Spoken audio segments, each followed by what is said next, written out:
बिस्मिल्लाहिर्रहमानिर्रहीम। अस्सलामु अलैकुम वरहमतुल्लाहि वबरकातुहू।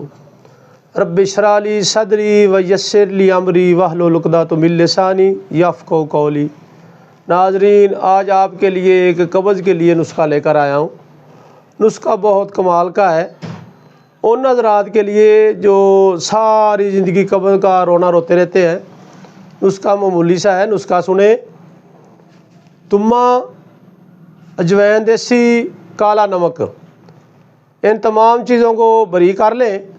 इसमें तुम्मे का बीज नहीं डालना। इन चीज़ों को लेकर अच्छे तरीके से बरी करें। बड़ा कैप्सूल एक सुबह, एक दोपहर, एक शाम पानी के साथ खाएं। और उन हज़रात के लिए भी ये आब हयात है जिनको शुगर है। शुगर वाले भी इस्तेमाल करें और कब्ज़ वाले भी इस्तेमाल करें। इंशाअल्लाह शुगर भी ख़त्म और कब्ज़ भी ख़त्म।